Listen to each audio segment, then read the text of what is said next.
Press conference में print और electronic media के, डिजिटल मीडिया के जो हमारे साथी आए हैं, आप सभी लोगों का स्वागत है। आप सभी लोग अवगत हैं कि एक दुर्घटना हुई है। भागलपुर में विक्रमशिला सेतु का एक स्पैन जो है वो क्षतिग्रस्त हो गया है आज रात में। और लगभग 12:30 बजे के आसपास, 12:35 पर आज रात में ये संज्ञान में हम लोगों को आया कि उसका एक स्पैन पुल का वो धंस रहा है। और जो ट्रैफिक पुलिस है भागलपुर की, सबसे पहले वो पहुंची वहाँ, और उसके बाद यातायात को पूरी तरह से रोक दिया गया और फिर पुल को धीरे धीरे खाली करा दिया गया। और कुछ ही देर बाद वो स्पैन पूरी तरह से ध्वस्त हो गया और नदी में गिर गया। और भागलपुर जिला प्रशासन, पुलिस प्रशासन की हम लोग प्रशंसा करते हैं कि उन लोगों की मुस्तैदी के कारण किसी प्रकार की जान माल की क्षति नहीं हुई, अन्यथा बड़ी संख्या में जान माल की क्षति हो सकती थी, क्योंकि वाहनों का काफ़ी दबाव रहता है उस पुल पर।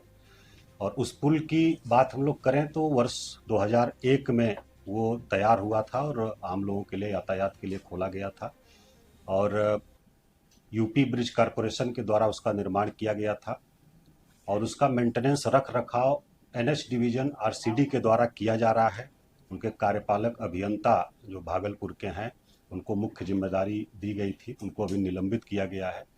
और बाकी बीच में एक बार सूचना आई थी, लगभग 1 महीने पहले, तो एक टीम हम लोगों ने यहाँ से भेजा था, पुल निगम की भी टीम गई थी, आरसीडी से भी और आईआईटी पटना से भी हम लोगों ने परामर्श लिया था।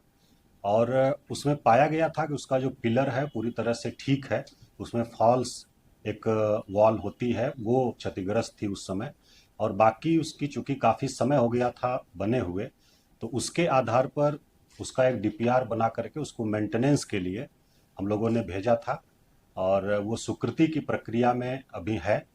और इस बीच में माइनर मरम्मती के लिए कार्यपालक अभियंता को निर्देशित किया गया था कि जहां आवश्यकता हो उसको किया जाए। बाकी किसी प्रकार की उसमें मेजर फॉल्ट नहीं पाया गया था टीम के द्वारा, जो निरीक्षण हुआ था और जो हम लोगों ने परामर्श लिया था पटना, आईआईटी पटना से भी। और अचानक ये दुर्घटना हुई है रात में, तो एक हम लोगों ने टीम यहाँ से भेजा है, फिर से आईआईटी पटना से भी आग्रह किया है, लोग पहुँच रहे हैं, उसका अध्ययन कर रहे हैं कि कैसे उसको हम लोग रिस्टोर जल्दी से जल्दी कर सकें। दूसरा, वैकल्पिक व्यवस्था वहाँ के लोगों के लिए हम लोग करने का प्रयास कर रहे हैं। इसमें अभी तत्काल ट्रैफिक को डाइवर्ट कर दिया गया है, मुंगेर साइड से इस तरफ का, पश्चिम तरफ का, और पूर्वी तरफ नवगछिया साइड का जो है वो खगड़िया साइड से। जो मुंगेर में हमारा श्री कृष्ण सिंह सेतु बना हुआ है, उससे अभी वाहनों का परिचालन हो रहा है। बाकी हम लोग प्रयास कर रहे हैं कि स्टीमर के माध्यम से छोटे वाहन और आम लोगों जो आना जाना होता है उन लोगों की व्यवस्था तत्काल कराएं। माननीय मुख्यमंत्री जी ने रक्षा मंत्री जी से भी बात किया है और आर्मी प्रमुख से भी बात किया है। और हमारा जो बॉर्डर रोड ऑर्गेनाइजेशन होता है और आर्मी का जो सेटअप होता है, हम लोग उनसे भी सहयोग लेने पर विचार कर रहे हैं। उनसे सहयोग लेकर के तत्काल हम लोग इसको लोगों के लिए वैकल्पिक व्यवस्था कर सकें। और यथाशीघ्र हम जो स्पैन गिरा है, पिलर पूरी तरह से सुरक्षित है, और स्पैन जो गिरा है उसको जो हमारी टेक्निकल टीम गई है उसके रिकमेंडेशन के अनुसार उसे बनाने का काम करेंगे। और ये पुल शुरू से ही काफ़ी अधिक दबाव में था, यातायात का दबाव काफ़ी अधिक रहता है इस पर। और इसको देखते हुए इसके पैरेलल 4 लेन ब्रिज, 4 लेन का पुल निर्माण किया जा रहा है एनएच के द्वारा, और वो इस साल दिसंबर तक पूरा होने का लक्ष्य है। तो वो पूरा होने पर हम लोगों की समस्या का स्थायी समाधान हो जाएगा। और ये जो क्षतिग्रस्त है, इसको हम लोगों का प्रयास है कि 3 महीने में इसको हम लोग कंप्लीट करें, और बाकी तब तक हम वैकल्पिक व्यवस्था करें लोगों के लिए।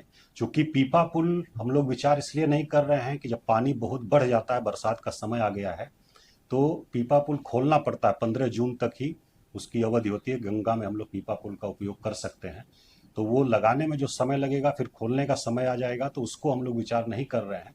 तब तक स्टीमर से आवागमन और हमारा जो बॉर्डर रोड ऑर्गेनाइजेशन और आर्मी से हम लोगों को सहयोग मिलता है, माननीय मुख्यमंत्री जी ने बात किया है, उससे सहयोग मिलता है, तो हम लोग लोगों के लिए वैकल्पिक व्यवस्था करेंगे।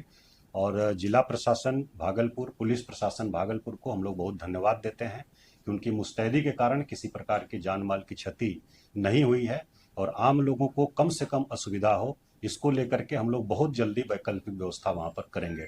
बहुत धन्यवाद सर।